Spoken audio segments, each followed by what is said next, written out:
My brother married my fiancée after lying that I cheated. Mom said, "She was never meant for you anyway." I disappeared without a word. 3 years later, I pulled up to the family reunion in a $420,000 car, while they showed up late because their old junker broke down 4 blocks away. I, 29M, stood at the altar 3 years ago, watching the woman I thought I'd spend my life with walk toward me in white. Except she wasn't walking toward me. She was walking toward my brother. That day never came for me. 6 months before our wedding, everything fell apart in a way I still don't fully understand. My fiancée called off our engagement after my brother told her I'd been cheating with someone from work. The accusation came out of nowhere. I'd never been unfaithful, never even looked at another woman that way. But somehow, my brother had manufactured evidence. Text messages that looked like mine, photos taken from angles that made innocent moments look damning. He doctored everything with enough skill that even I had trouble proving they were fake. When I tried to defend myself, my fiancée wouldn't listen.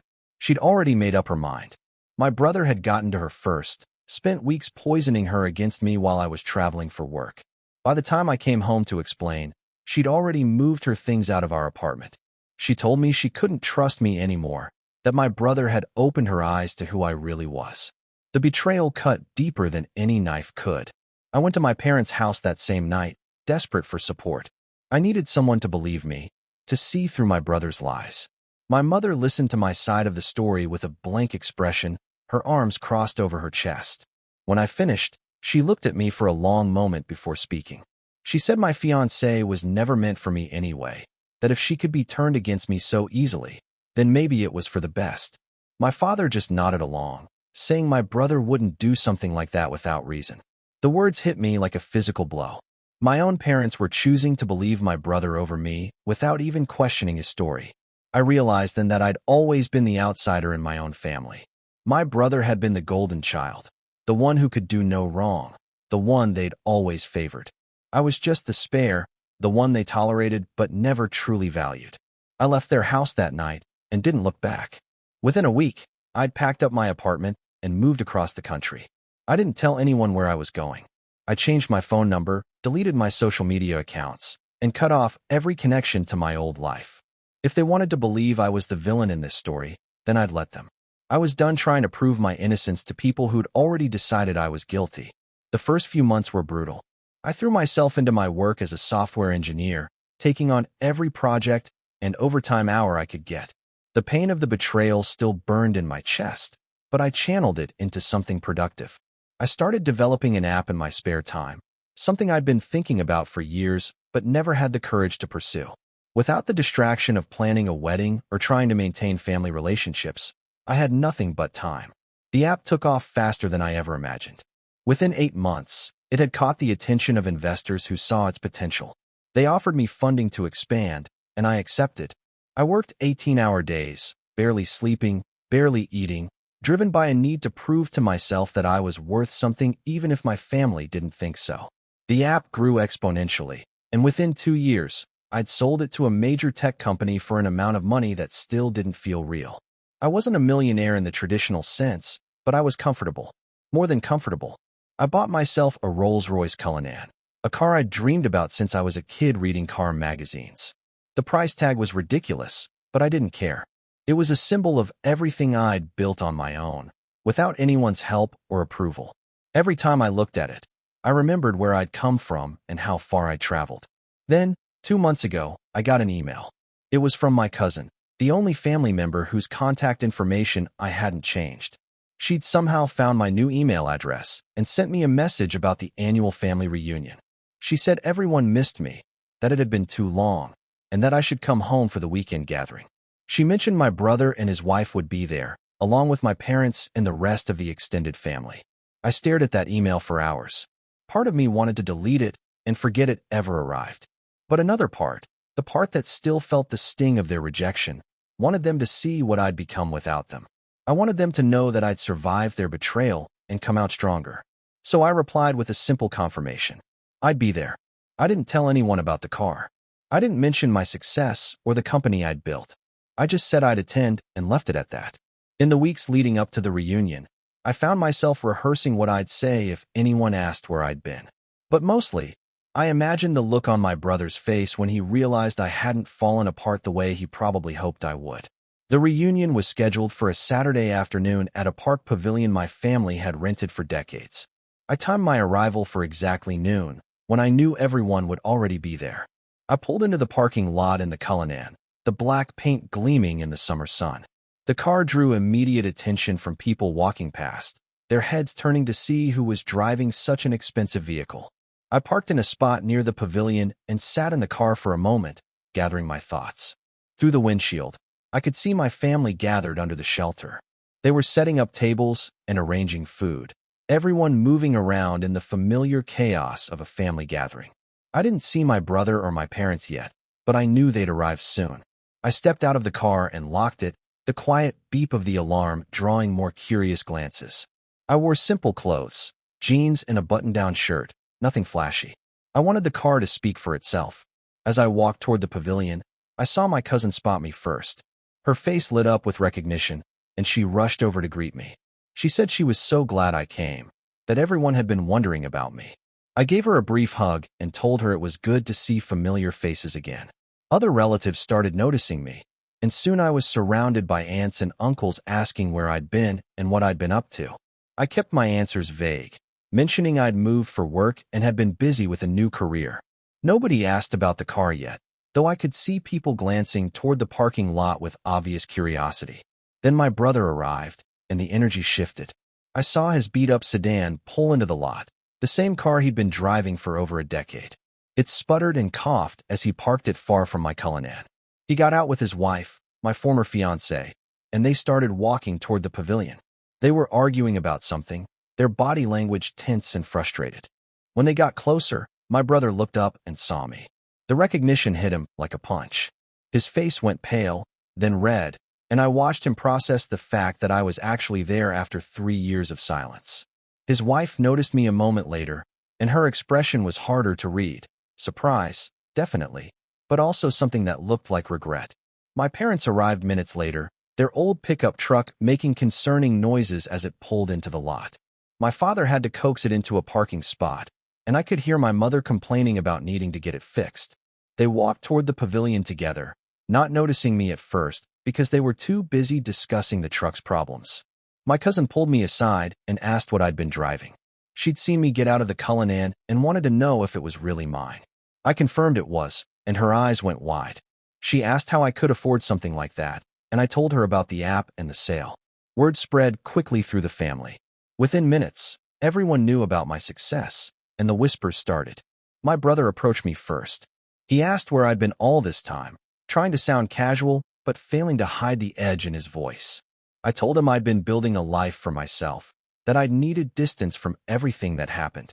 He tried to play it off like the past didn't matter, saying we were family and families forgive each other.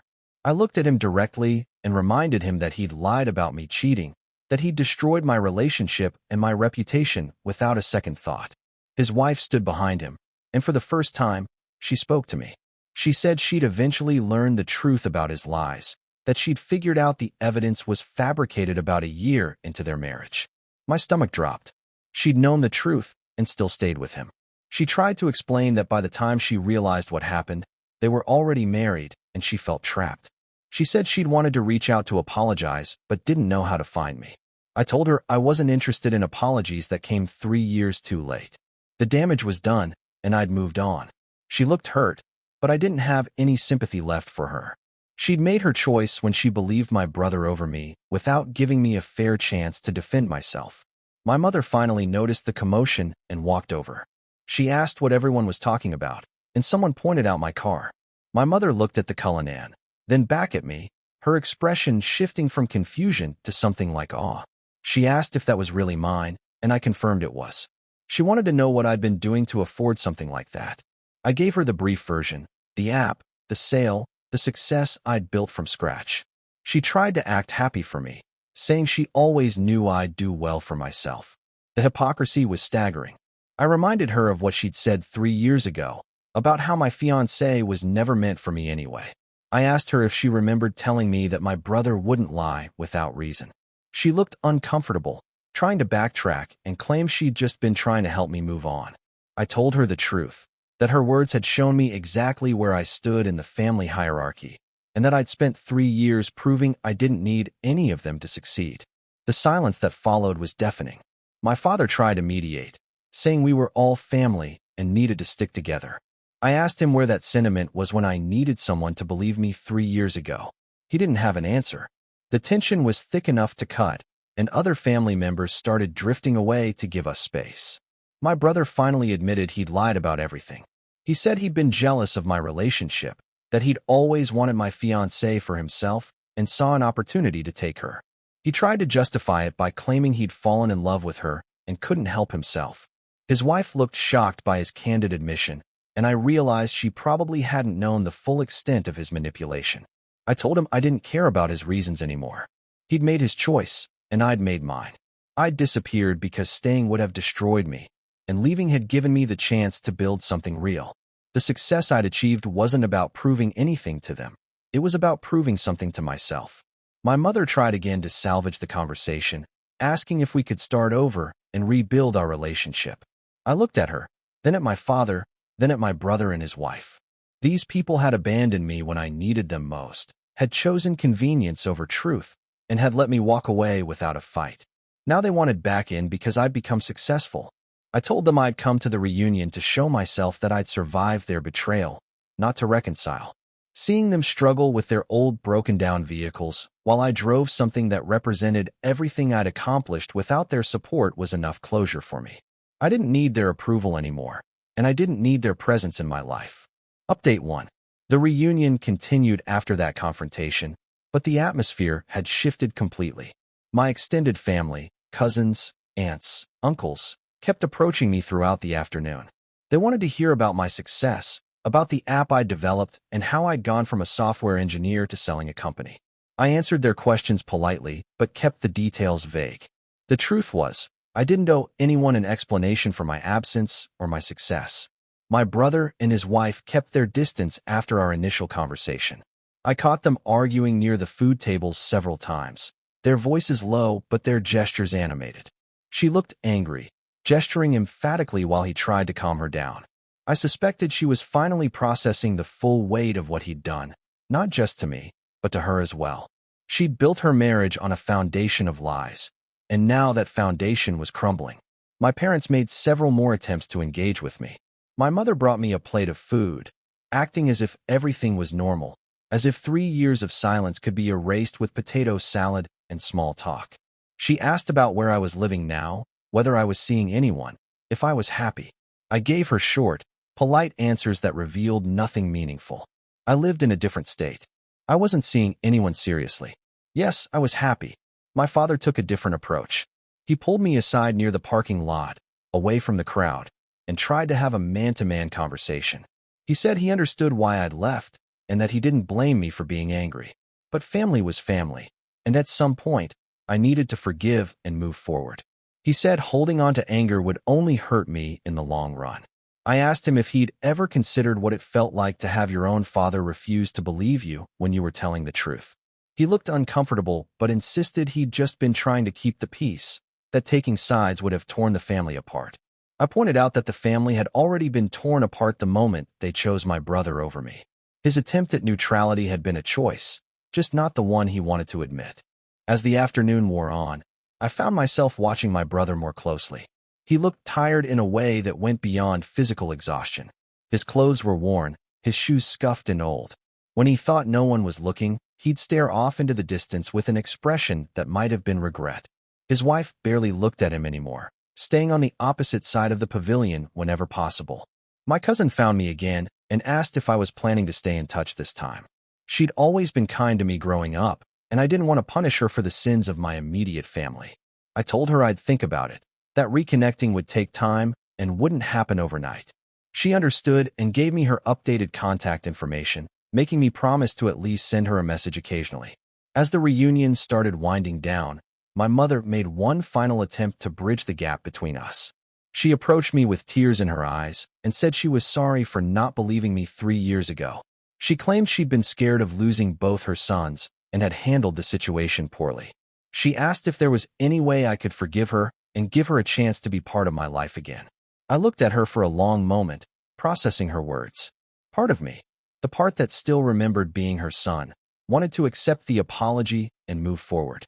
But the larger part, the part that had survived 3 years alone and built something meaningful from nothing, knew better. Forgiveness wasn't something I could offer just because she was finally ready to ask for it. I told her I appreciated the apology, but trust wasn't something that could be rebuilt with a single conversation. If she genuinely wanted to repair our relationship, it would take time and consistent effort. I wasn't going to make any promises about the future, but I wouldn't completely close the door either. She'd have to prove through actions, not words, that she'd changed. Before I left, my brother approached me one more time. He looked defeated, his shoulders slumped and his voice quiet. He said he knew I'd never forgive him and that he didn't deserve forgiveness anyway. He'd destroyed my life because of jealousy and selfishness, and he'd have to live with that guilt forever. His marriage was falling apart because his wife now knew the full extent of his lies, and he had no one to blame but himself. He asked if I'd at least acknowledge that we were brothers, even if we'd never have a real relationship again. I told him we shared DNA, but that didn't make us family in any meaningful sense. Family was supposed to support you, believe in you, and have your back when things got hard. He'd done the opposite, and that couldn't be undone. Update 2. I drove away from the reunion as the sun started setting, the Cullinan handling the road with the smooth confidence that only a car of that caliber could manage. In my rearview mirror, I could see my family packing up the pavilion, moving around like ants in the fading light. I felt a strange sense of peace wash over me, not because I'd gotten revenge or proven them wrong, but because I'd finally confronted the ghosts of my past and realized they had no power over me anymore. The following weeks brought unexpected developments. My cousin reached out through email, keeping her promise to stay in touch. She told me that my brother's marriage was indeed falling apart. His wife had moved back with her parents temporarily, saying she needed space to think about whether she wanted to stay married to someone who'd built their entire relationship on manipulation and lies. My brother had apparently become withdrawn and depressed, barely functioning at his job. My mother also reached out, sending me a long letter through my cousin since she didn't have my direct address. The letter was full of apologies and regrets, explaining how she'd realized over the past 3 years that she'd failed me as a parent. She described how the house had felt empty without me, how holidays weren't the same, and how she'd often wondered if I was safe and happy. She wanted another chance to be in my life, even if it was just occasional phone calls or emails. I didn't respond immediately. The letter sat on my desk for days while I processed my feelings. Eventually, I sent her a brief email through my cousin, acknowledging receipt of the letter and saying I needed more time to think about what level of contact I was comfortable with. I wasn't ready to let her back in fully, but I also recognized that she was at least trying to make amends. My father never reached out directly, which didn't surprise me. He'd never been one for emotional conversations or admitting when he was wrong. According to my cousin, he'd been defending his past actions to other family members, insisting he'd done what he thought was right at the time. Some things never changed. The most surprising development came from my ex-fiancée. She somehow obtained my email address, probably from my cousin, and sent me a message. She wrote that she'd been living with guilt for years, knowing she'd married my brother based on lies, but feeling too ashamed and trapped to do anything about it. She'd finally worked up the courage to leave him and wanted to apologize for not believing me 3 years ago. Her message went on for several paragraphs, detailing how she'd discovered the truth bit by bit over the months following their marriage. She'd found inconsistencies in his story, noticed him being evasive about certain details, and eventually confronted him. He'd admitted to fabricating the evidence, but convinced her that it was too late to do anything about it. They were already married, I was gone, and revealing the truth would only cause more pain for everyone involved. She said she'd been weak and had taken the path of least resistance, but she regretted it every day. She wasn't asking for forgiveness or trying to get back together. She just wanted me to know that she was sorry and that she knew I deserved better than what she'd given me. She hoped I'd found happiness and peace in my new life. I read her email multiple times, feeling a complicated mix of emotions. Anger, because she'd known the truth and stayed silent. Sadness, because the relationship I'd thought we had turned out to be so fragile. But mostly, I felt nothing. The person I'd been 3 years ago had loved her desperately, but I wasn't that person anymore. She was a character from a past life, someone I'd once known but no longer had any connection to. I replied briefly, thanking her for the apology and acknowledging that it took courage to send it. I told her I hoped she found whatever she was looking for in life, but that I'd moved on and didn't have any interest in maintaining contact. It was a clean break, the kind of closure I hadn't gotten 3 years ago. My business continued to thrive. I'd started consulting for other tech startups after selling my app, using my experience to help them avoid common pitfalls and scale successfully. The work was fulfilling and kept me busy, which I appreciated. I'd also started dating casually, nothing serious, but it felt good to connect with people who knew nothing about my past and judged me solely on who I was now.